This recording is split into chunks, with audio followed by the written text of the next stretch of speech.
capítulo 12, a partir do verso 35 do Evangelho de Lucas. Capítulo 12, a partir do versículo 35. Diz assim a palavra do Senhor: Cingido esteja o vosso corpo, e acesas as vossas candeias. Sede vós semelhantes a homens que esperam pelo seu Senhor, ao voltar ele das festas de casamento, para que, quando vier e bater a porta, logo lá abram. Bem-aventurados aqueles servos a quem o Senhor, quando vier, os encontre vigilantes. Em verdade vos afirmo que ele há de cingir-se, dar-lhes lugar à mesa, e aproximando-se, o servirá. Quer ele venha na segunda vigília, quer na terceira, bem-aventurados serão eles, se assim os achar. Sabem, porém, isto: se o pai de família soubesse a que hora havia de vir o ladrão, vigiaria e não deixaria arrombar a sua casa. Ficai também vós apercebidos, porque a hora em que não cuidais, o Filho do Homem virá. Então Pedro perguntou: Senhor, proferes esta parábola para nós ou também para todos? Disse o Senhor: Quem é, pois, o mordomo fiel e prudente, a quem o Senhor confiará os seus conservos para dar-lhes o sustento a seu tempo? Bem-aventurado aquele servo a quem o seu Senhor, quando vier, achar fazendo assim. Verdadeiramente vos digo que lhe confiará todos os seus bens. Mas se aquele servo disser consigo mesmo: Meu Senhor tarda em vir, e passar a espancar os criados e as criadas, a comer, a beber e a embriagar-se, virá o Senhor daquele servo em dia em que não espera, e em hora que não sabe, e castigá-lo-á, lançando-lhe a sorte com os infiéis. Aquele servo, porém, que conheceu a vontade de seu Senhor, e não se aprontou, e nem fez segundo a sua vontade, será punido com muitos açoites. Aquele, porém, que não soube a vontade do seu Senhor, e fez coisas dignas de reprovação, levará poucos açoites. Mas aquele a quem muito foi dado, muito lhe será exigido, e aquele a quem muito se confia, muito mais lhe pedirão. Meus irmãos, nós já temos visto algumas outras parábolas de Jesus, e as parábolas são histórias que Jesus utilizava para explicar verdades mais profundas de uma maneira mais simples. É claro que à primeira vista você pode ler algumas coisas mais antigas e pensar: nossa, pastor, mas eu não entendi nada. Mas a nosso objetivo é esclarecer as coisas. Então o que é que acontece? Jesus, ao falar com muitas pessoas, ele deixa claro porque falava por meio de parábolas. Ele fazia isso porque ele deixava claro que ia se revelar a quem ele quisesse. Nem todos eram capazes de entender essas histórias. Jesus, ele vai falar de coisas profundas usando casa, usando pessoas, usando histórias, usando peixe, usando redes, usando coisas do dia a dia.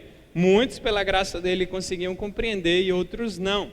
E nós temos começado a ver algumas das parábolas. Só no Novo Testamento nós temos mais de 40 delas. Então, algumas são bem semelhantes, mas o objetivo é, pelo menos, conhecer a maioria delas. E aqui nós estamos no Evangelho de Lucas, no capítulo 12.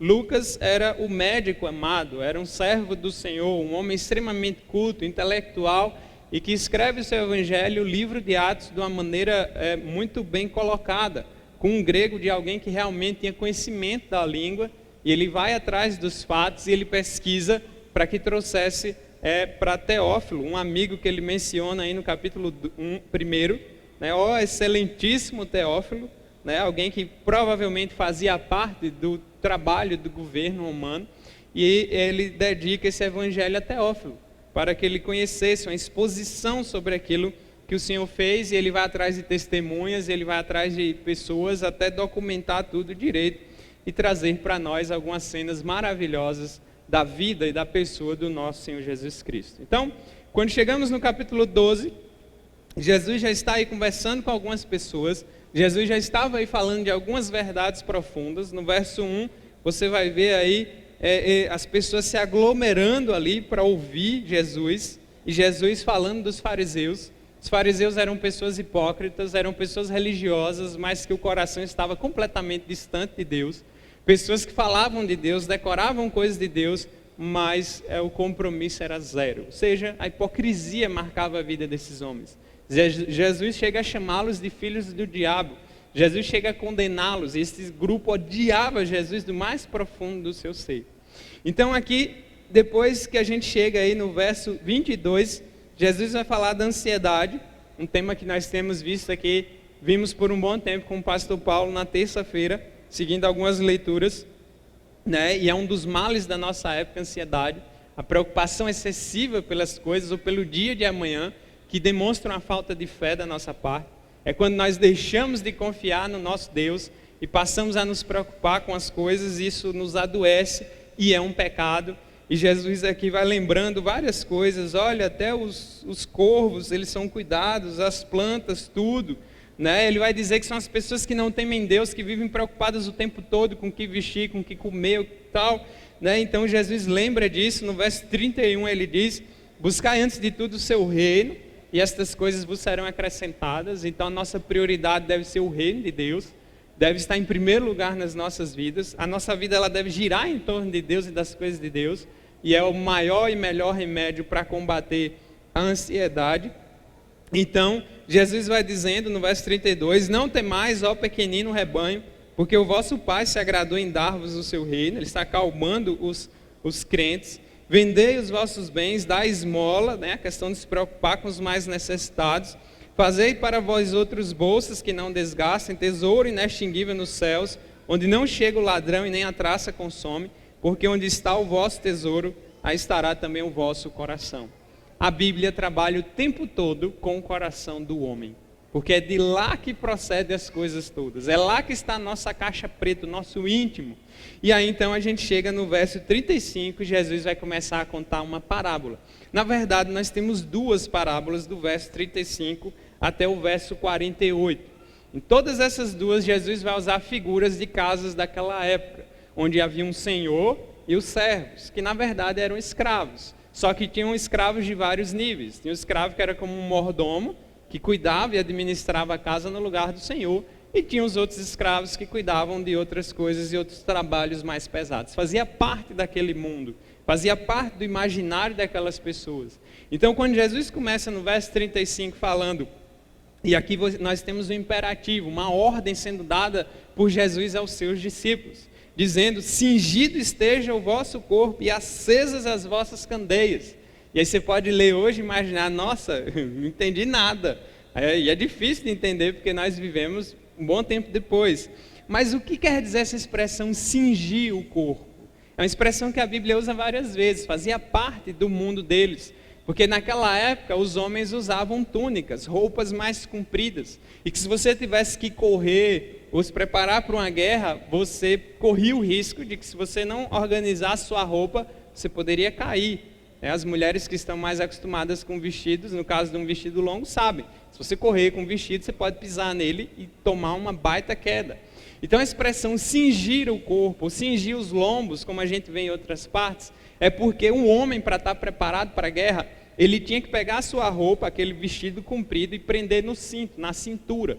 Fazia tipo uma fralda, porque aí ele podia correr, ele podia trabalhar, ele podia se movimentar. Não tinha calça, não tinha bermuda nessa época. Então, na Bíblia, quando você vê essa expressão de cingir os lombos, é nesse sentido. Era prender a roupa no cinto, para você estar preparado. Olha, a qualquer momento você precisa correr, 1, 2, 3, já, então você tem que estar organizado, você tem que estar pronto. E trazendo para a nossa linguagem hoje, cingir o corpo é a mesma coisa que Jesus está dizendo: estejam preparados, fiquem ligados, mantenham suas antenas alertas, prestem atenção, fiquem prontos, porque a qualquer momento algo grandioso vai acontecer. Fiquem prontos, estejam prontos, vivam prontos. Aqui está no presente, na língua original da Bíblia. E isso quer dizer que nós devemos estar o tempo todo preparados. Nós devemos estar o tempo todo prontos. Nós devemos estar o tempo todo ligados. Isso é uma ordem de Deus para nós. Nós devemos viver como pessoas que aguardam a volta do Senhor.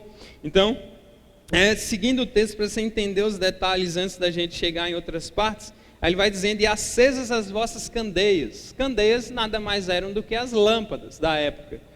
Não havia energia elétrica. Elas eram feitas de barro, era colocado um azeite dentro, combustível, mais ou menos como as lamparinas antigas, os lampiões que a gente conhece mais antigos, mais especificamente aqueles feitos de Flandre. Às vezes você até encontra em feiras populares, alguns aqui conheceram bem, quem convive com roça, alguns talvez até tenham, mas do tempo de Jesus não era de metal, mas era de barro, e era aquele que você utilizava. Nós vimos na última parábola que eu preguei, Jesus falando que a nossa luz tem que brilhar diante dos homens, e falando da luz, e que a nossa lâmpada tem que estar acesa. Jesus está usando como exemplo uma lâmpada da sua época. Então Jesus começa o verso 35 dando uma ordem: estejam prontos. E quando Jesus dá uma ordem, ele não está dando uma sugestão: faça isso se você tiver tempo, se você quiser. Não, é uma ordem. No exército tem um lema: missão dada, missão cumprida. E quando o mestre manda, nós temos que obedecer. E o bom servo é aquele que está o tempo todo ligado nas ordens do mestre. O servo, ele está focado na vida do mestre, na volta do mestre, e nós temos uma ordem. Isso aqui não é preferencial, nós temos que obedecer. Ou seja, devemos estar prontos, devemos estar com as roupas prontas, devemos estar com a lamparina acesa, a chama acesa, porque o Senhor vai voltar a qualquer momento. E Jesus usa como exemplo a figura de uma casa, de um homem rico da época. E aí ele vai dizendo, né, que tem que estar assim. O verso 36 ele diz: sede vós semelhantes a homens que esperam pelo seu Senhor, o dono da casa, e ao voltar ele das festas de casamento, para que quando vier e bater a porta, logo lá abram. Ou seja, o servo ele tinha que estar pronto, porque o mestre foi para a festa de casamento, eram grandes banquetes, às vezes duravam até 7 dias. O costume hebraico de casamento é um pouco diferente do nosso. E ele se ausentou e podia voltar a qualquer momento. E o que é que o servo diligente tinha que fazer? Ele tinha que estar pronto, aguardando o Senhor voltar, porque poderia ser qualquer hora da noite. Ou seja, o Senhor pode voltar a qualquer hora, ele está batendo na porta, e ao invés de eu estar dormindo, eu vou estar ligado.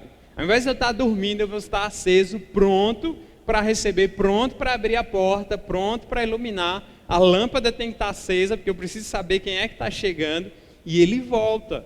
Só não sei que horas, mas ele volta. Então, Jesus está usando uma figura de uma casa comum da época. E aí no verso 37 ele diz: bem-aventurados aqueles servos a quem o Senhor, quando vier, os encontre vigilantes, espertos, ligados, atentos, preparados, só esperando. O mestre tocou a porta, eu já vou abrir. Né? E aí então ele diz: em verdade vos afirmo que ele há de cingir-se, dar-lhes lugar à mesa, e aproximando-se os servirá. Aqui é importante a gente ver alguns detalhes até o verso 40, porque aqui nós temos as características de um servo atento, de um servo ligado, de um servo vigilante, de como nós devemos estar. Ou seja, se a gente não estiver assim, a gente está em pecado e em flagrante desobediência contra o nosso Deus. Então, a ideia é a gente estar focado em obedecer ao nosso mestre. E um servo fiel, ele está esperando o mestre chegar a qualquer momento. O servo fiel, ele está ansioso, ele está na expectativa. O Senhor vai voltar e eu tenho que estar aqui esperando o tempo todo. Isso é importante, né? Então, ele está pronto para correr, ele está pronto para receber, está tudo pronto para abrir a porta, tem que estar espiritualmente alerta. Jesus está usando a figura de uma casa para falar de coisas espirituais. Jesus está deixando claro para nós como os verdadeiros servos dele têm que estar. E aí então, um servo atento, ele tem que estar preparado. Nós vimos aí no verso 35, que esse servo, ele tem que estar cingido o corpo, ou seja, as vestes prontas, porque ele vai ter que levantar rápido, né? E vai ter que estar pronto para receber, e vai ter que estar com a sua lâmpada acesa. Ele vai ter que estar pronto, preparado. E nós devemos clamar a Deus por misericórdia, porque estamos vivendo uma época materialista. Talvez o nosso foco muitas vezes não está nas coisas de Deus. Estar preparado, estar alerta, é você viver aqui com um olho fixo no autor e consumador da fé, como diz o autor em Hebreus. Você tem que trabalhar zelando pela glória do Senhor. Você tem que estudar zelando pela glória do Senhor. Você tem que se relacionar zelando pela glória do Senhor. Você tem que viver de uma forma que, na hora que Jesus chegar, você vai ser encontrado fazendo o que Ele nos mandou fazer. Jesus não está dizendo: olha, não marca o dia de voltar. Perceba que o Senhor aí dessa parábola, ele não disse que horas que ele volta, só disse para o servo estar preparado. E servo aqui na verdade é o escravo, é aquele que está sob propriedade do Senhor. Ou seja, nós temos um dono. Nós não pertencemos a nós mesmos. As nossas vidas não são nossas. Nós não somos donos do nosso futuro. Tudo que temos foi Deus que deu. Então, se foi Ele que deu e Ele é o dono, Ele tem o direito de dizer para nós o que é, o que não é, como é e como não é. E eu sempre cito essa frase que eu ouvi de um outro pastor mais antigo que dizia: Deus é quem Ele diz que é e nós somos quem Ele diz que nós somos. Então, se Deus diz é assim, é assim. Se Deus diz faça isso, nós devemos fazer isso, porque Ele é Deus. Quem manda nessa parada toda é Ele. Quem diz o que é Ele. O dono da vida e da morte é Ele. Ele é aquele que salva quem quer e deixa perecer quem Ele quer. Ele é aquele que diz que terei misericórdia de quem eu quiser ter misericórdia. Ele é aquele que sustenta a sua igreja. Ele é aquele que criou todas as coisas. Ele é aquele que de maneira graciosa providenciou desde a eternidade a salvação daqueles que creem em Cristo Jesus. Então Ele tem todo o direito de nos dizer o que fazer e o que não fazer. Para um mundo como o nosso, falar em obediência às vezes soa de maneira ofensiva, soa de maneira humilhante, mas a ideia é essa: você está diante do Senhor, não é o prefeito, não é o presidente, não é um juiz, nada, é o Criador de todas as coisas, é o Senhor dos senhores, é o Rei dos reis. Então Ele é a autoridade máxima que está acima de tudo e todos, e nós inclusive cantamos hoje, né? O nome que está acima de todo nome, como a palavra nos diz, que é o nome do Senhor. Então, um servo, nós devemos estar preparados. E a pergunta que você já tem que começar a fazer no seu coração é: você está preparado para a volta de Cristo? Eu não estou falando de lenda, não estou falando de mito, não estou falando de uma história simplesmente para manter as pessoas na igreja. Estou falando da maior verdade de todas, que é o verbo que se fez carne, Cristo, veio nessa terra, viveu, sofreu de verdade para salvar pecadores miseráveis como nós, e Ele vai voltar. Então, assim, não é eu que estou garantindo, é Ele. Não, a promessa não é minha, não é da Igreja Batista, é a promessa eterna dada a todos os filhos de Deus espalhados pela terra até a volta do Senhor. Então, você está preparado? Se Jesus vier agora, sua mala está pronta? A pergunta é essa. Nós devemos já começar a refletir a partir daqui, porque essa palavra também está voltada para nós. Outra característica que nós vemos do servo vigilante, do servo fiel aí, do servo que está ligado, é que há maturidade. Ou seja, quando você vê o verso 36, Jesus disse que a gente tem que estar semelhante a homens que esperam pelo seu Senhor. Pessoas adultas, não crianças, que a gente tem que estar supervisionando o tempo todo, mas tem que ter maturidade. A maturidade, ela vem com o tempo, e ela vem através de sofrimento. E a maturidade me leva a ter noção da responsabilidade, me leva a saber qual é o meu lugar, a quem eu tenho que obedecer, onde eu devo estar. Não precisa nem meu Senhor me dizer, porque eu já estou ali para cumprir a ordem do Senhor. Eu tenho que estar pronto, e se o Senhor disse que vai voltar, é porque Ele vai voltar. E se eu tenho que estar vigilante, é porque o Senhor disse, Ele garante que promete, eu preciso estar assim. Então hoje talvez você possa imaginar, mas já se vão 2000 anos, mais de 2000 anos, desde que o Senhor esteve aqui na terra. Né? E cadê? Mas nós já vimos aqui em outras partes das Escrituras, especialmente a segunda carta de Pedro, Pedro fala por que parece demorada a volta de Cristo. E Cristo nunca disse que seria rápido, porque é necessário que as coisas se cumpram. As profecias têm que se cumprir, a palavra de Deus está se cumprindo. E é necessário que a história siga exatamente do jeito que Ele traçou.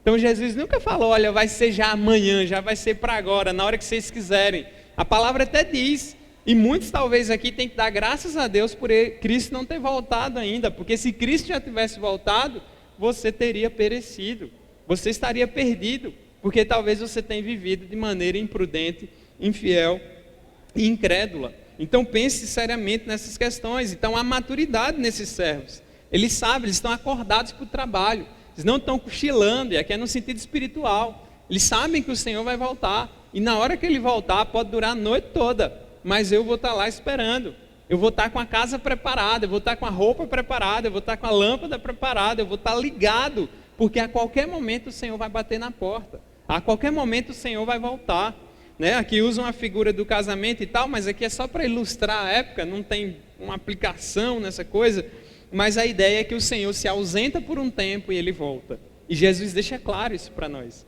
Então ele não diz em que hora da noite que ele volta, em que tempo ele volta. Por isso que qualquer pessoa que marcar a data da volta de Cristo está errado, é mentiroso. Os testemunhos de Jeová mesmo, durante a história da criação deles, marcaram várias voltas de Cristo e falharam. E a palavra é clara com relação a isso, né? Alguns grupos adventistas também aguardavam a volta de Jesus e marcavam o ano e a data, e vários falsos profetas têm surgido, e às vezes se atreve, olha, 2000, tal dia, tal data. Não acreditem, a palavra é clara, esse dia não nos pertence, nós não sabemos, e Jesus deixa claro, eu volto, mas o dia não pertence a nós. Essa data nesse calendário aí, pertence única e exclusivamente ao Senhor. Então aí também mostra para nós que devemos estar alertas. Você olhar aí, por exemplo, o verso 38, ele vai dizer assim: não interessa se ele vem na segunda vigília ou na terceira. O que era a vigília? Nessa época aqui, não tem relógio como nós temos hoje, não tem energia elétrica como nós temos hoje. Então eles dividiam os períodos da noite e chamavam de vigílias, né? Então era dividido. Os romanos dividiam em 4 partes, né, essas vigílias. Ia das 6 da tarde às 9 da noite, era a primeira vigília. Aí da 9 da noite à meia-noite era a segunda vigília. Aí da meia-noite às 3 da manhã era a terceira vigília. E das 3 da manhã às 6 da manhã era a quarta vigília. Só que os judeus já dividiam em 3 vigílias. E muito provavelmente o modelo que Jesus está usando aqui é o dos judeus. Ou seja, o servo ele talvez vai esperar a noite toda pela volta do Senhor. Porque ele não sabe, então não posso dormir, porque o Senhor vai chegar e se eu estiver dormindo, ele vai ficar lá na porta e eu vou ser repreendido, porque eu deixo de ser um servo fiel. Então Jesus está usando isso para dizer, fique esperto aí, porque ele volta. Então, o servo prudente, ele tem que estar alerta, ele tem que estar ligado aí, pronto. Não importa que hora vai chegar. Nem que eu não durma, mas eu estou esperando meu mestre chegar. Estou ansioso por esse dia. Esse é o dia mais aguardado pelos crentes no mundo inteiro. A volta triunfante de Jesus Cristo, Filho de Deus, o soberano. Jesus é a personalidade principal. Ele é Deus, Ele é o nome supremo. Ele é o Salvador. Ele é o único que pode mudar a situação do homem. Ele é o único que pode perdoar pecados. Ele é o único que pode nos purificar. Ele é o único que pode nos livrar da ira de Deus. Ele é o único que pode nos dar salvação verdadeira. Na verdade, Ele é o maior tesouro de todos. E nós muitas vezes estamos distraídos aqui embaixo. A gente está preocupado com uma coisa e com outra. A gente está preocupado com status. A gente está preocupado com roupa. A gente está preocupado com o carro, com a casa, com o filho, com essa coisa. E Deus está em último lugar. E perdidos na ansiedade. Você vê que Jesus, depois que Ele fala de ansiedade, Ele já entra aí nessas parábolas falando sobre a vida futura. Tentando apontar as nossas mentes para aquilo que realmente importa mais. Ele não está dizendo que é para a gente abandonar nossos afazeres e responsabilidades, mas Ele está dizendo que nós devemos viver aqui nessa perspectiva eterna, como servos vigilantes, prontos para deixar esse lugar na hora que o Senhor chamar. Tem que estar preparado, a mala já está feita, a mala espiritual, vigilante, aguardando a volta do Senhor. Só que às vezes a gente está boiando, a gente está olhando para baixo, a gente está preocupado, a gente perdeu o foco. E quando perdemos o foco, a gente fracassa em todas as áreas da nossa vida. No nosso testemunho, a própria vida da igreja começa a se bagunçar, o amor a Deus não é demonstrado direito, o amor ao próximo não é demonstrado direito, nós não trabalhamos bem, o nosso testemunho não é bom perante as pessoas, é tudo murcho, é tudo sem graça, é tudo sem sal, não atrai as pessoas. É como se as pessoas olhassem para nós e não vissem o entusiasmo e a alegria de pessoas que verdadeiramente aguardam o seu Senhor. Então, muitas vezes, vê pessoas preocupadas com tudo, às vezes vivendo quase com as mesmas preocupações dos que não temem a Deus, e não faz diferença. Se o sal não salgar, ele é jogado fora e é pisado. Se a luz não brilhar, ela não serve para nada. Nós não fomos chamados para ficar vamos dizer assim, na zona de conforto. A gente é chamado para aguardar, a gente é chamado para estar pronto, a gente é chamado para o Senhor dizer, eu estou aqui, bater continência para o Senhor. A gente é chamado para estar pronto a qualquer momento, e estar pronto a qualquer momento é isso, é vivendo vigilante, uma vida de santidade, uma vida de busca a Deus, uma vida que busca Deus e que também leva outras pessoas a buscarem a Deus, e é assim que nós devemos ser encontrados, é assim que Jesus quer nos encontrar, não dormindo, né? Não cochilando espiritualmente falando. Então, é importante a gente pensar nisso. Não importa que hora da noite Jesus vem, Ele vem. Aqui eles sabiam, o Senhor ia chegar a qualquer vigília da noite, né? Podia chegar mais tarde ou mais cedo, não interessa, mas eles tinham certeza, o Senhor vem. E nós devemos viver com a mesma certeza, porque o Senhor de fato vem, e Ele não vai falhar. Então, se você olhar bem aí no verso 37, tem uma bem-aventurança. O que é ser bem-aventurado? É ser abençoado. Quando a Bíblia usa essa expressão, mais especificamente Jesus Cristo utilizando ela aqui no Novo Testamento, é porque Ele está focando numa coisa que é uma bênção muito grande.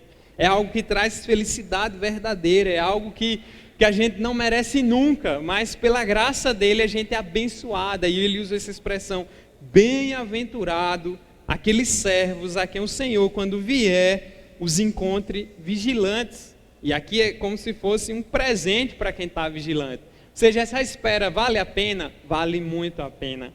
Né? E enquanto a gente espera, vai vir sofrimento, vão vir dificuldades, vão vir tentações, vai vir Satanás tentando nos desviar do caminho, vem o mundo tentando nos seduzir, vem a nossa natureza caída tentando nos levar de volta de onde saímos, mas a perseverança em Cristo nos levará a algo muito maior no final. Algo muito melhor no final. Por isso que vale a pena trocar tudo dessa vida pelo maior tesouro de todos. Por isso que vale a pena, e quanto mais você olha para Cristo, quanto mais você se deleita na graça dEle, na bondade dEle, no amor dEle, na obra que Ele fez, mais você vê as coisas daqui como sem graça, mais você olha para as coisas daqui como sem brilho, porque é assim, a luz de Cristo ela ofusca todas as coisas, e quanto mais próximos dessa luz, mais nós somos focados naquilo que realmente interessa. Então Jesus diz, bem-aventurados os servos que foram encontrados vigilantes, os servos que foram encontrados fiéis, que foram encontrados alertas. Né? Então, dentro de uma igreja nós temos servos de todo tipo. E aqui Jesus vai exemplificar tanto aquele que é salvo, quanto aquele que não é salvo. E aqui Jesus está falando daqueles que são salvos, daqueles que nasceram de novo, daqueles que se arrependeram dos seus pecados e creram nele como seu Salvador e aguardam a sua volta com toda a sua força, expressam isso na sua vida também. Então Jesus é bem-aventurado, e aqui tem algo fantástico, porque ele vai dizer, em verdade vos afirmo. Quando Jesus falava assim, em verdade ou em verdade, ele está frisando bem uma coisa muito grandiosa, uma coisa muito importante. Ele diz aqui, em verdade eu vos afirmo, que ele há de cingir-se, dar-lhe lugar à mesa, e aproximando-se, o servirá. Isso aqui é algo fora da rota do mundo nosso. Até para a época que isso era um escândalo. Como assim? É o Senhor servindo os servos. É o Senhor servindo os escravos. É o Senhor recebendo os seus servos fiéis e os servindo. Você já parou para pensar nisso? Às vezes a gente se acha demais. A gente quer ocupar, a gente quer ser importante, a gente quer aparecer. A gente muitas vezes humilha outras pessoas ou passa por cima umas das outras só para conseguir posições cada vez maiores de destaque, o que não quer dizer que você deva ser negligente no seu trabalho, mas você vai ver Jesus, só para você ter ideia, Jesus é o Filho de Deus, Jesus é aquele que existe desde a eternidade, é soberano, é o Rei dos Reis, nele tem todo o poder nas suas mãos. Jesus está aqui servindo os seus servos. Jesus está se colocando como um servo, como um igual, como alguém que não está ali humilhando, olha, eu sou melhor do que vocês. Jesus fazendo isso. Agora tu imagina quando você olha para um pecador miserável como nós, muitas vezes querendo se achar demais. É ridículo quando nós olhamos para a pessoa bendita de Cristo. Então Jesus aqui ele vai cingir aquelas pessoas, ou seja, Jesus agora vai colocar os servos na mesa. Aqui onde você tem dar lugar à mesa no original, se recostar na mesa, porque as mesas da época de Jesus eram diferentes da nossa, elas eram baixas. É Jesus preparando a mesa, não, agora eu que vou servir vocês. Agora imagina uma cena moderna, né? Os empregados na casa e o dono chega, agora senta lá na mesa, vou preparar um negócio bacana para vocês, vou fazer um prato, abre a geladeira, começa a cozinhar e deixa o prato para cada um, ainda lava a louça no final e pergunta se você ainda quer mais alguma coisa e te bota para descansar. É isso, essa figura que Jesus está usando. E ele diz que é bem abençoados os servos fiéis. E nós vamos ter esse privilégio. A Bíblia ressalta muitas vezes esse banquete que haverá quando estivermos com o Senhor. A vida lá no futuro é infinitamente melhor do que essa, é uma vida sem pecado, é uma vida transformada, é um mundo redimido e nossos corpos também. Mas o que é mais fantástico é você imaginar que Jesus vai nos servir em alguns momentos. Isso é tremendo. Em muitos momentos os discípulos ficaram querendo saber quem era o melhor. Às vezes no nosso coração tem muito isso. Talvez todos nós conhecemos, ou talvez até somos. Quando você vê uma pessoa metida demais, se achando demais, porque é uma autoridade, porque é um político, porque é isso, aquilo, tem algum título de relevância social, e você olha para Cristo, você imagina, nossa, que diferença tremenda, que exemplo supremo de humildade. Ninguém é como Jesus Cristo é. Ninguém fez o que ele fez, ninguém fala como ele falou, ninguém tem a autoridade que ele tem, e Jesus é incomparável. Então, quando você vê essa cena, para a época que Jesus conta essa história, era chocante. Como assim? O mestre servindo os escravos? Não existe isso. Isso é um absurdo. Né? E aí, quando a gente lembra, por exemplo, se você lê o Evangelho de João, eu vou abrir lá rapidamente só para lembrar essa cena. No verso 6, tem aquela famosa cena que Jesus lava os pés dos apóstolos. Verso 6 de João 3 diz assim: aproximou-se, pois, de Simão Pedro, então lhe disse: Senhor, tu me lavas os pés a mim? Respondeu-lhe Jesus: o que eu faço não sabes agora, compreendê-los-ás depois. Mas, ainda voltando um pouco aí no texto, né, aí Jesus começa a lavar, aí depois o verso 8 disse Pedro: nunca me lavarás os pés. Pedro: não, Senhor, que é isso? Quem lavava os pés das pessoas nesse tempo aqui eram os escravos mais baixos, ou seja, era o escravo do escravo quase. Era aquele cara assim, coitado, que estava no fim da cadeia social. Ele é aquele que fazia os trabalhos mais sujos e mais pesados. Então as pessoas chegavam do deserto e a caminhada não havia asfalto, não havia, enfim, calçamento como temos hoje, mas era tudo na terra, o pé sujo. Você ia sentar numa mesa abaixo e seu pé ia ficar perto dos outros. Então vinha de lá o escravo mais baixo e lavava seus pés. Agora, quem está lavando os pés aqui é Jesus Cristo, o Senhor. Que coisa fantástica. É uma cena que você não encontra nada parecido na história da humanidade. Jesus, o Verbo eterno, aquele que tem toda a honra e glória, aquele que nós acabamos de cantar e adorar e louvar, está lavando os pés dos discípulos. É o mesmo que diz que também no seu retorno, irá colocar os seus servos fiéis à mesa e servi-los e ali compartilhar de um momento glorioso e alegre com os seus. É o maior presente de todos. A maior alegria do céu não é estar livre dos problemas, é estar com o Senhor para sempre. É desfrutar da sua presença para sempre. É ter uma comunhão mais profunda com Ele para sempre. É ter uma alegria, e essa alegria vai ser superada com Ele para sempre. Essa é a graça da vida eterna. Essa é a graça de estar no céu. É estar com Cristo, é desfrutar de Cristo. E se você não tem essa alegria aqui, você não vai ter essa alegria depois. Se essa não é o foco da sua vida, e se você não tem prazer em Cristo, você tem problemas sérios na sua vida. Significa que sua vida está fora do lugar. Significa que as áreas da sua vida estão fora do lugar. Significa que você está cheio de dores, de pecados, de tristeza, de problemas, de ira, de ódio, de mágoa, afastado de Deus, meio desesperançoso ou simplesmente um religioso vazio. É assim que você pode estar se Cristo não for o centro da sua vida, se não for a alegria da sua vida. E a maior coisa, a maior bênção aqui que Jesus está dizendo, é justamente estar na presença dEle, sendo servido por Ele, cuidado ali num momento de confraternização das mais maravilhosas que se possa imaginar. Sem pecado, sem falha, sem picuinha, sem ninguém querendo ser melhor do que ninguém, e o Senhor se comportando como um igual, né? Cuidando de todos, ainda expressando ali a sua natureza santa e perfeita. É algo tremendo. Nós estamos em um mundo que fala direto de igualdade. Igualdade para cá, igualdade para lá. Lei tem que ser igual para todos, deveria ser. Mas sabemos que uns são mais iguais do que o outro e há muita injustiça. Então todas essas bandeiras de igualdade que se vê na televisão, elas vão falhar. Todas as tentativas de paz que o homem faz, elas vão falhar. Porque enquanto o coração do homem não for transformado, não vai ter igualdade de verdade. Enquanto o homem não tiver comunhão com o Senhor, que é Cristo, nunca o homem vai conhecer igualdade. Sempre nós vamos ter que conviver com a opressão com pessoas querendo ser melhor do que as outras, né, com a violência, com o conflito, porque esse mundo não está do jeito que deveria estar. Esse mundo está em rebeldia contra Deus, esse mundo está fora do lugar, o foco das pessoas está fora do lugar, e é por isso que o Evangelho vem para colocar cada coisa no seu lugar, para arrumar essa bagunça toda, e o Senhor é o único que tem poder para fazer isso. Então não adianta buscar a igualdade, aquele discurso barato todo que a gente vê dos políticos e de alguns movimentos sociais, eles são totalmente fracassados. Por quê? Porque eles não estão baseados no Evangelho de Cristo, não estão amparados pelo poder de Deus, que pode mudar o coração do homem. Então, enquanto Cristo não transformar nosso coração, ele vai estar sempre voltado e focado nas coisas daqui, ele vai estar sempre voltado em ser melhor, em estar por cima, em aparecer, e se não for a graça de Deus, nosso orgulho ele infla, e a gente fica parecendo aquele peixe, o baiacu, que é famoso, e vai inflando, talvez até estourar. Então Deus ele confronta os orgulhosos, ele abate o soberbo.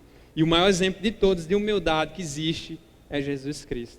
E até na sua glória, ele ainda vai demonstrar isso com os seus de uma maneira extremamente maravilhosa. Então, é bem-aventurado quem foi encontrado fiel ao Senhor.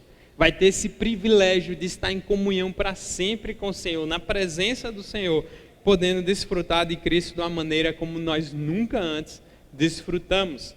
Uma nova vida, num mundo transformado, uma vida totalmente transformada.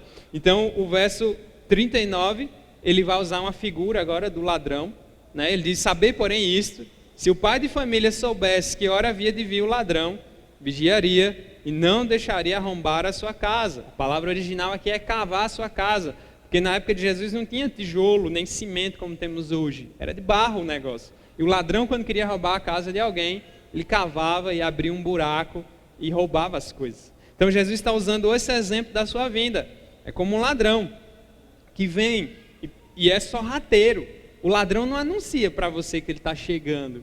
O ladrão ele não vai te mandar um recado dizendo que vai estar na sua casa 1h para levar suas coisas.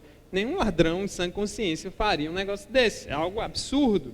Mas Jesus está usando esse exemplo que se o pai de família soubesse que a hora o ladrão vinha, ele ia estar lá pronto, com a espingarda na mão, pronto para pegar o sujeito, ou para levar para a polícia, enfim, tomaria suas providências. Qualquer pessoa em sã consciência, se soubesse que alguém ia roubar a sua casa, você ia estar pronto para pegar o ladrão. E Jesus está usando mais um exemplo para falar da sua vinda, não que ele seja ladrão, é óbvio que não, mas ele está falando de ficar esperto, de ficar ligado, ele está reforçando a característica aí dos servos obedientes, que seguem instruções, que estão ali prontos. E o verso 40 diz, ficai também vós apercebidos, ligados, alertas, porque a hora em que não cuidais, o Filho do Homem virá.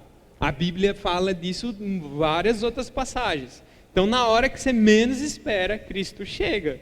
Cristo não marcou a data. Aí, então, não existe esse negócio, eu vou para a igreja porque eu sou obrigado, vou para a igreja porque meus pais são crentes, vou para a igreja, sei lá, qualquer outro motivo. Não. A ideia é que você se converta e vá por amor ao Senhor, não por obrigação. O servo vigilante aqui, ele está completamente devotado ao seu mestre. Né? Então, por isso que tem que estar percebido, porque a qualquer hora o Senhor vai voltar. E não vai ter segunda chance, não vai ter segundo tempo, não vai ter purgatório, não vai ter reencarnação. Ou você está com Cristo ou não está. Você pode inventar a história religiosa que você quiser, você pode aderir à filosofia que você quiser, mas eu lhe garanto que o único que realmente sustenta o que fala e a única palavra que tem demonstrado o seu poder e transformação no decorrer do tempo é a palavra do Senhor. Todas as outras são imitações, algumas bem baratas da palavra de Deus. Então, como diz um comercial de TV, não aceite imitações. O original é o Evangelho de Cristo. A salvação é Cristo, a salvação é a cruz de Cristo. Então, Jesus é a única porta, o resto é tudo parede. O único acesso que dá para ter para Deus é através de Cristo. Então, seguindo aí o texto, né? Fique esperto, porque na hora que você nem espera, tá aí, né? Então, enfim, inclusive você pode morrer a qualquer momento, né? Há duas formas de nos encontrarmos diretamente com Deus hoje. Uma delas é morrendo. E quando morrer também, a morte pode ser súbita. Não dá tempo. Nossa, agora deixa eu correr aqui, deixa eu me voltar para Deus, eu descobri que eu estou para morrer e tal. Pode ser que não dê tempo, pode ser que você morra num acidente, pode ser que você tenha um infarto fulminante, não dá tempo nem de apagar a luz. Não dá tempo. É papum, você está na eternidade. A gente vive na beira da eternidade. Só que a gente vive distraído, tipo, a gente vive como se nem fosse morrer, ou a gente adere um monte de ideia maluca e tenta fugir da cabeça. É por isso que as pessoas se refugiam na droga, é por isso que as pessoas bebem muito, porque ajuda a esquecer os problemas e ajuda a esquecer, inclusive, que são mortais, que a vida tem mais tristeza do que alegrias por causa da falta de Deus. E as pessoas colocam máscaras e fingem estar felizes quando na verdade estão destroçadas por dentro, estão perdidas, estão vazias, estão sem rota na vida enquanto não encontrar o Senhor. Então, a palavra vai deixando claro isso para nós, e a qualquer momento Jesus surge no cenário. As profecias estão se cumprindo, elas vão acontecendo cada vez mais com intensidade, a qualquer momento. Então as malas têm que estar prontas, a gente tem que estar preparado. E o crente verdadeiro, ele está assim, ele vive esperando o Senhor, né? Ele vive aguardando o Senhor, com todo o seu coração, vigilante, sabendo, se Jesus vier hoje ou amanhã, eu estou pronto, porque estou aqui servindo o meu mestre, fazendo o que o mestre chamou. Não quer dizer que estamos perfeitos, não atingiremos a perfeição aqui, mas quer dizer que estaremos fiéis ao Senhor. É a graça que nos sustenta, é a misericórdia dele que nos sustenta. E aí então, no verso 41 aparece Pedro. Pedro é uma figura interessante, ele sempre está envolto aí em algumas perguntas a Jesus, sempre é mais impulsivo também. E aí Pedro faz uma pergunta: Senhor, proferes esta parábola para nós ou para todos? Né? Pedro ficou meio assim, aí o Senhor está falando com a gente, é para todo mundo, como é o processo? Às vezes Jesus não responde as coisas diretamente. Deus também não nos responde coisas diretamente muitas vezes, né? Às vezes a gente, por que eu estou sofrendo, por que eu passo por isso, por quê? Porque saiba que Deus não deve nenhuma satisfação a nenhum de nós. Deus poderia nos deixar em absoluto mistério com relação às coisas da vida, mas Ele revelou o suficiente para nós na sua palavra. Muitas vezes a gente tem vários questionamentos, e você pode aprofundar na teologia, você ainda vai ter muitas dúvidas, mas você tem que confiar no Mestre, você tem que confiar no Senhor, você tem que confiar no dono da casa, porque ele sabe o que é que está fazendo. E Lutero tem uma frase que eu acho sensacional: eu não sei por quais caminhos Deus vai me levar, mas eu conheço bem o meu guia. Deus é aquele que diz, vem comigo, mas para onde? Não interessa, me segue, confia em mim. É assim que é viver pela fé. Então, Deus faz isso. E está aqui Pedro. Eu quero saber, Senhor, o Senhor está falando com a gente, como é esse negócio aí? Aí o verso 42 em diante, né? Aí disse o Senhor, quem é, pois? Aí agora Jesus responde com outra parábola, né? E Jesus sempre fazia isso para estimular o pensamento e trabalhando já na vida dos discípulos.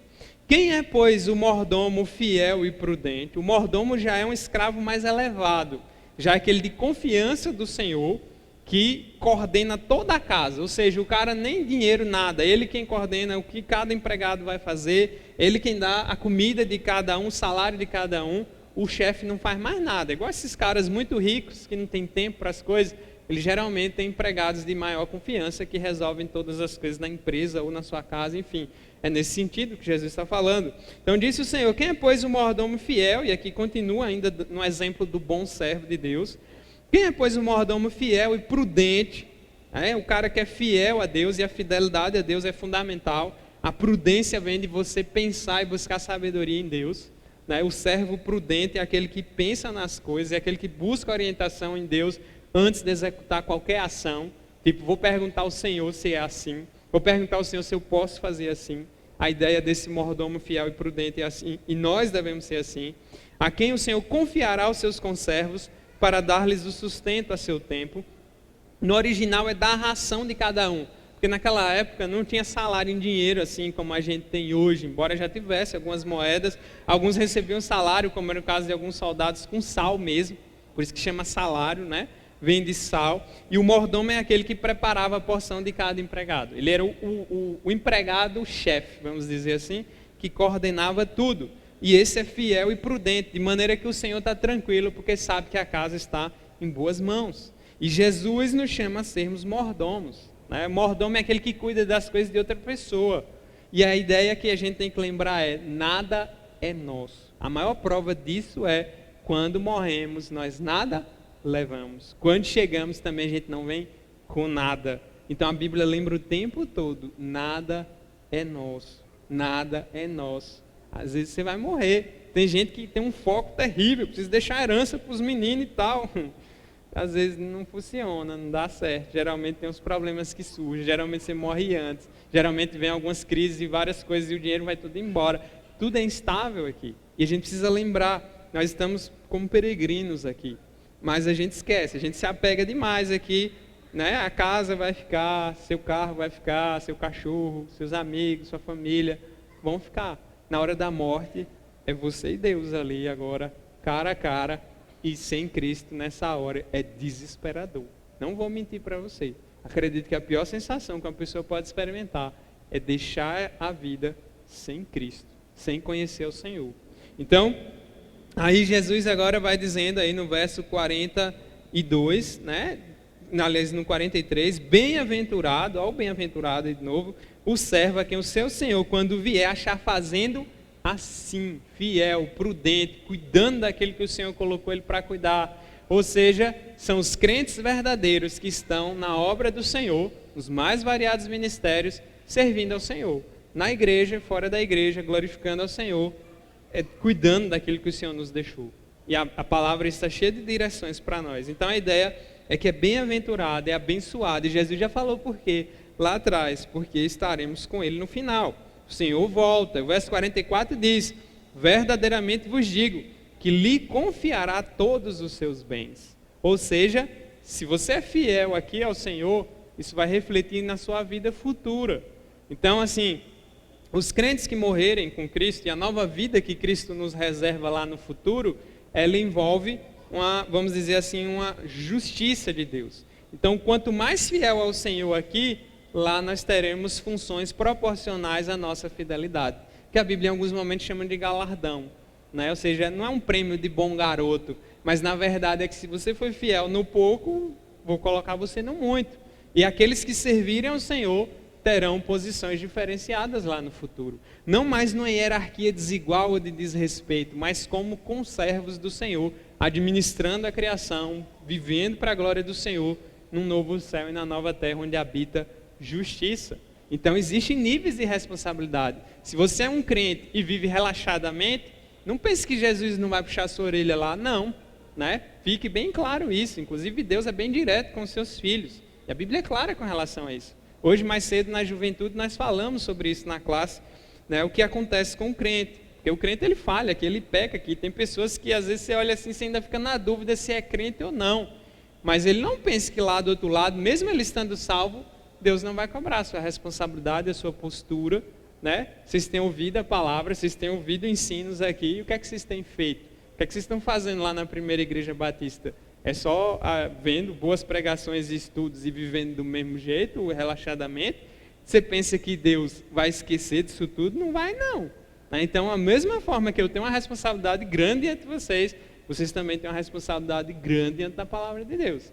De vivê-la, de buscá-la e de amá-la com tudo. Então, não pense que Deus está brincando e mais. Não tem como escapar. Estaremos diante do Senhor. Aqueles que morrerem sem Cristo serão punidos de maneira severa, e é pela eternidade. Mas os crentes que mesmo falhos estiverem lá, também vão ser responsabilizados pelas suas falhas, e aí vai envolver a sua função na vida futura. Grandes coisas nos aguardam lá na frente. Então, é melhor você ser um soldado mais fiel, e a gente sabe aí que no mundo militar, os soldados mais bravos, eles recebem homenagens, condecorações e benefícios maiores. Então, a Bíblia mostra isso para nós um pouco. E esse texto é um deles. Então, vou colocar vocês sobre todos os meus bens. Tá? Um monte de coisa para você administrar, em funções com maior responsabilidade. Porque quando um chefe vê que o empregado ele é responsável, ele é produtivo e ele é fiel àquele trabalho, ele vai colocar o cara, ele vai promover o cara a uma função maior. Porque eu sei que ele tem responsabilidade e maturidade para assumir aquilo. Da mesma forma, Deus faz e fará conosco. Então pense nisso. E aí do verso 45 em diante, a gente vê a outra parábola em que Jesus vai mostrar o servo ruim, o que muitas pessoas são. Talvez muitos desses servos ruins estão aqui nessa noite também.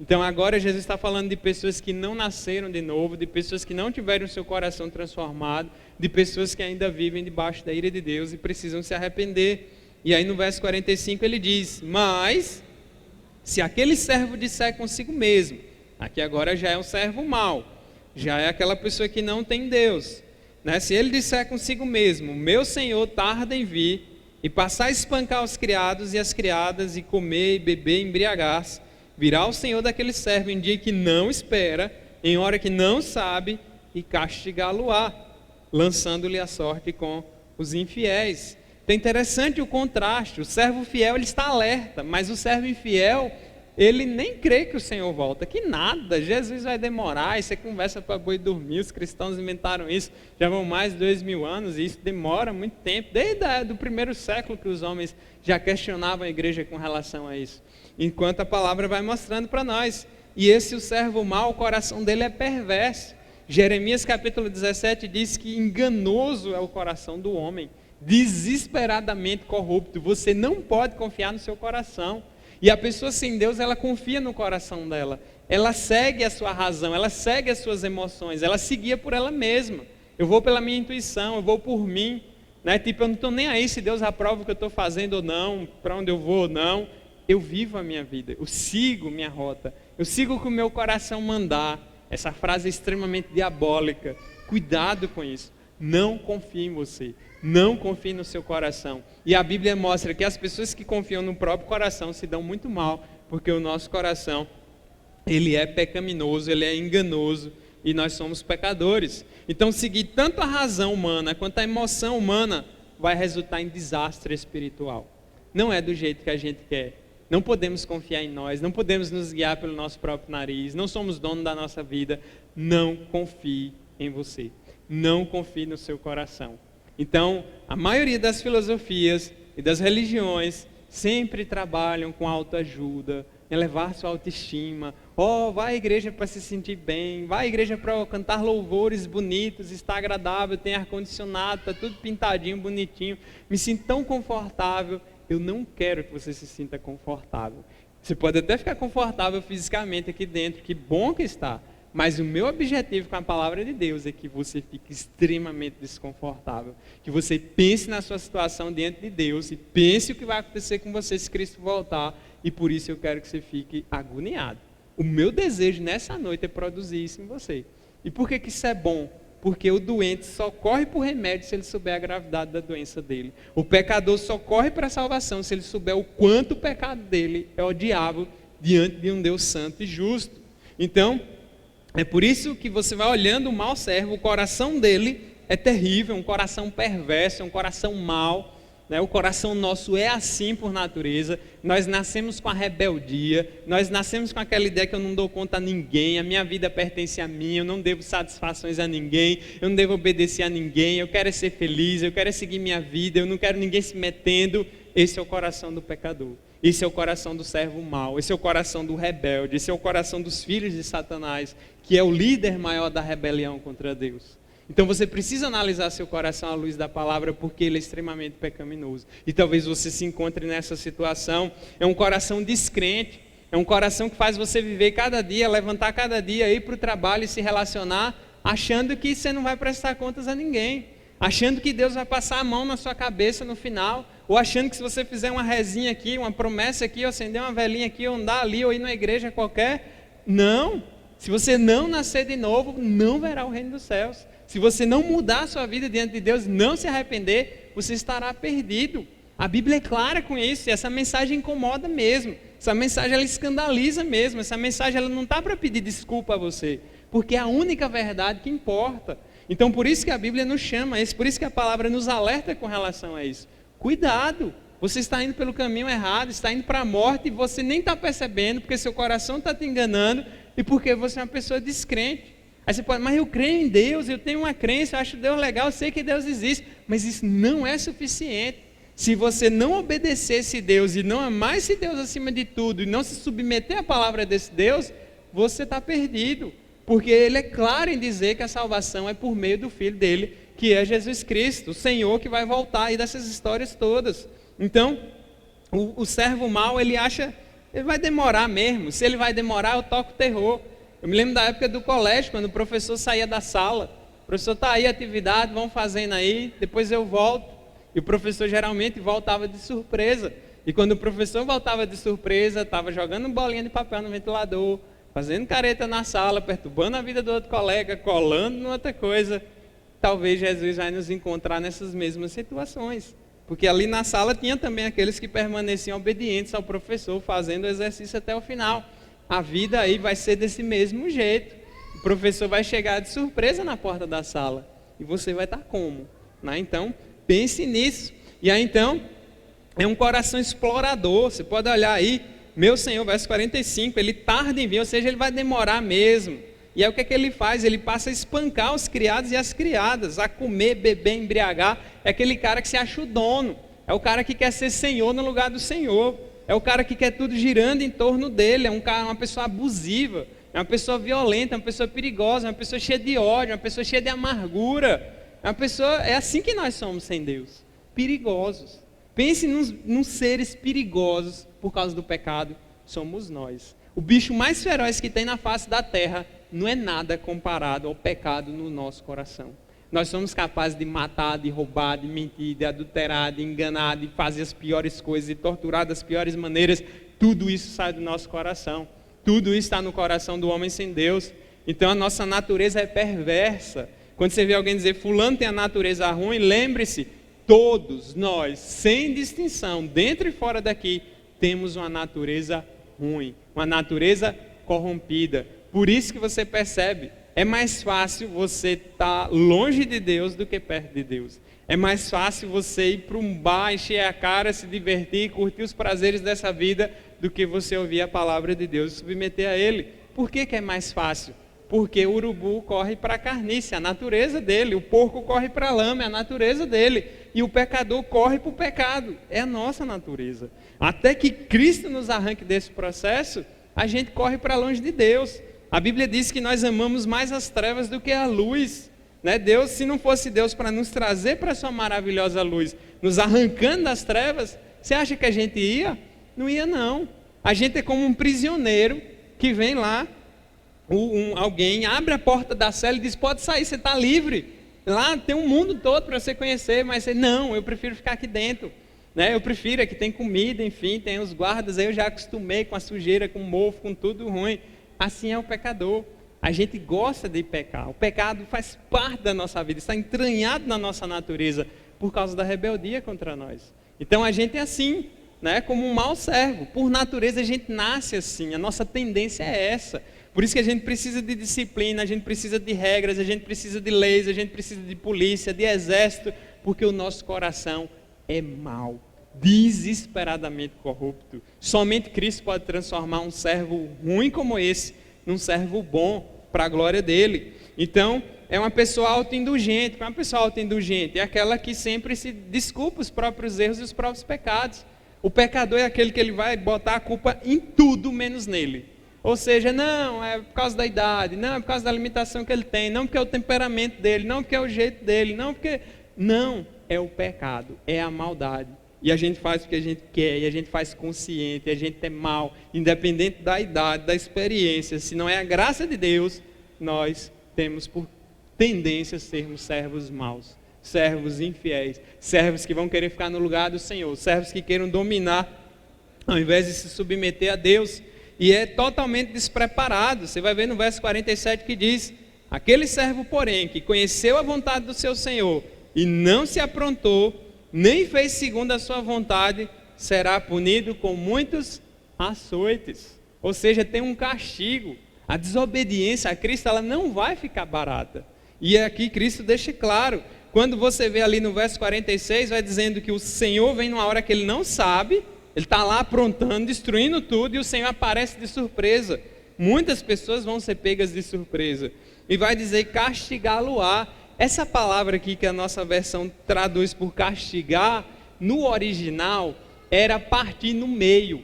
Ou seja, o Senhor vai estar tão enfurecido com a desobediência de um servo mau, que ele vai usar o pior castigo.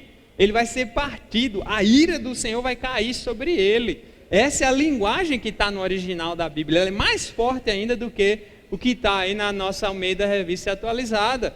Então, Deus não está brincando, não. A ira dele vai cair sobre os filhos da desobediência. E a cegueira é total, porque a autoindulgência nos deixa cegos, o pecado nos deixa cego, o mau servo, ele é cego, porque ele vive achando que é dono da coisa, e ele esquece totalmente que o dono real da coisa vai voltar. E ele vai ser pego com as calças na mão, ele vai ser pego totalmente despreparado e desprevenido para a volta do Senhor. Então, quando a gente olha aí no texto, verso 48, Jesus termina essa sessão dizendo: aquele, porém, que não soube a vontade do seu Senhor e fez coisas dignas de reprovação, levará poucos açoites, mas ainda assim vai levar açoites. Ou seja, tem vários graus de maldade. Assim como o crente, dependendo do grau de compromisso dele, vai ser recompensado na eternidade, o ímpio, ele vai ser punido de acordo com o grau também de profundidade no pecado. De acordo com o seu conhecimento das verdades de Deus, ele diz que o servo que não soube a vontade de Deus, ainda assim vai ser punido. A ignorância não é desculpa, né? Mesmo que uma pessoa diga: olha, nunca ouvi falar da palavra, ninguém pregou, mas se ela morrer sem Cristo, ela está perdida. Aí você diz: por quê? Aí você lê Romanos 1. Romanos 1 diz que todos estão debaixo da ira de Deus. Romanos 1 diz que tudo que o homem precisa saber, para saber que Deus existe, está na natureza. Não tem desculpa para ninguém. Ninguém vai poder dizer que não sabia. E ainda mais quem está aqui na igreja essa noite, quem já tem vindo à igreja talvez há muitos anos. Você tem ouvido a palavra. Você vai se tornando cada vez mais responsável diante de Deus, porque não tem desculpa. Talvez você seja como um servo que ouve, conhece, sabe que tem o Senhor, mas você permanece na desobediência. Talvez você seja aquele que está na ignorância, mas a ignorância continua fazendo parte do pecado. Porque quando é uma coisa que mexe com nossa ferida, ou que coloca a verdade diante de nós, a gente finge que não é com a gente muda de assunto, a gente distrai com outra coisa, porque eu não quero ouvir, eu sei que isso é duro, eu sei que Deus não está brincando e eu não quero essa responsabilidade. A gente corre do pau, como se diz na expressão nordestina. É com vocês todos que eu estou falando nessa noite. Não pense que a palavra vai apertar só eu não, todos aqui.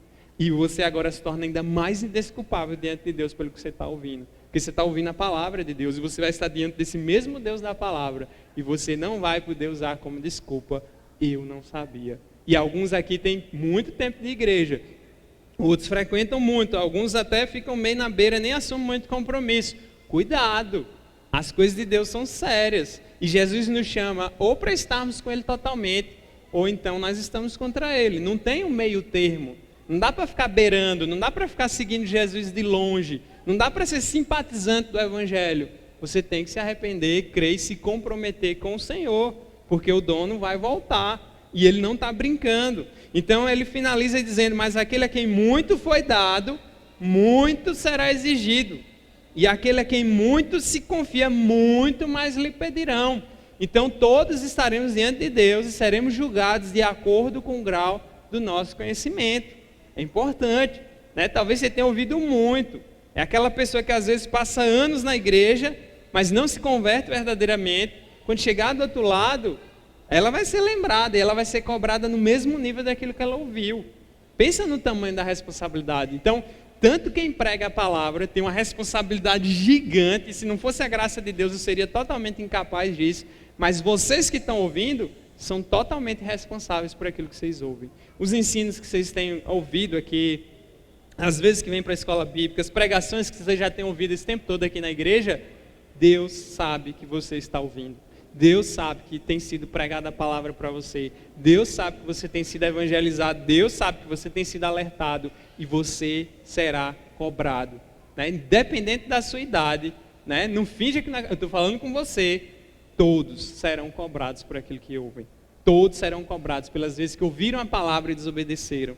E para a gente fechar, eu tenho que lembrar que todos aqueles que não acreditam, que não se preparam para o retorno do Mestre, são considerados servos maus e serão punidos de acordo com a escolha e com o desprezo do retorno de Cristo. Então, se você é uma pessoa que não se prepara para o retorno de Cristo, se você é uma pessoa que, né, não acredita, você está debaixo da ira desse Deus e você é um servo mau e precisa se arrepender e voltar para Cristo. Porque é muito melhor servir a Cristo estar pronto para a volta dele e depois desfrutar com ele de uma alegria eterna, do que perecer sem ele e perder tudo. Jesus fez uma pergunta certa vez: do que adianta o homem ganhar o mundo inteiro e perder a própria alma? Essa é a pergunta-chave que eu quero que fique no seu coração. Do que adianta você ganhar tudo, conquistar tudo que você quer aqui nesse mundo, mas depois morrer sem Cristo? Você perdeu tudo. Então eu queria que você abrisse a Bíblia em 2 aos Tessalonicenses. Nós já estamos finalizando. 2 aos Tessalonicenses, capítulo 1.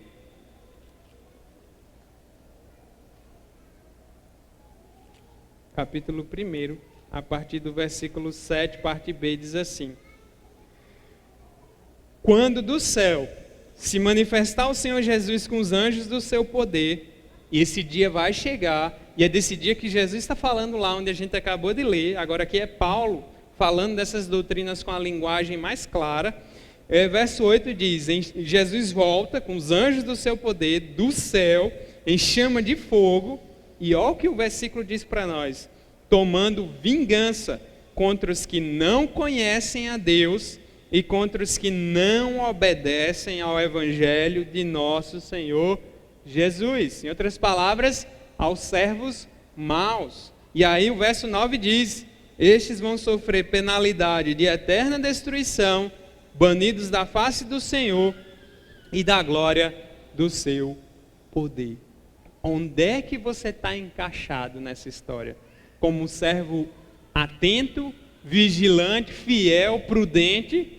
Ou você ainda é um servo mau, um servo rebelde, um servo debaixo da ira de Deus? Deus não está brincando, não. O bem e as boas obras e as coisas boas que fizermos aqui, elas contam para Deus. Não pense que nós podemos viver de todo jeito e passar batido.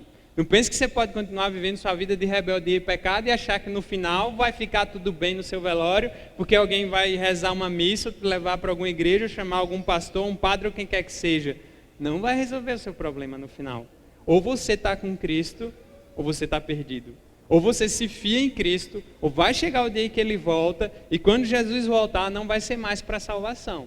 Vai ser para o julgamento, vai ser para cobrar, vai ser para fechar o cerco, fechar a conta, passar a régua, porque é o final de tudo. Então Jesus conta para nós aquelas parábolas para expressar essa verdade. E você tem que pensar nessa noite, e pensar na sua vida. Você está preparado? Não é brincadeira isso aqui. Você talvez nem possa ligar para o que eu estou falando, você possa até esquecer. Mas uma coisa eu sei, você está sendo alertado. E a Bíblia foi clara com relação a isso. Há dois caminhos sempre. O Evangelho sempre mostra isso para nós: o caminho estreito e o caminho largo. O caminho dos servos fiéis e o caminho dos servos infiéis. O caminho de Cristo e o caminho da perdição. Em qual caminho você está? Aonde a sua vida está? Como é que você está? E se Jesus viesse agorinha, qual seria a sua situação diante dele? E eu lhe garanto, nenhuma desculpa sua ia colar. Porque ele conhece o mais profundo dos nossos corações. Ele sabe aqui quem verdadeiramente nasceu de novo. Ele sabe quem não nasceu de novo. Ele sabe quem está fingindo. Ele sabe quem está sendo verdadeiro. Ele sabe quem é dele. Ele sabe quem não é dele. E ele vai separar uns para a sua direita, onde ele vai dizer: vinde benditos de meu Pai para o lugar que eu tenho preparado. Mas para outros ele vai dizer: apartai-vos de mim, malditos, pois nunca vos conheci. O que você quer ouvir? Onde você quer estar?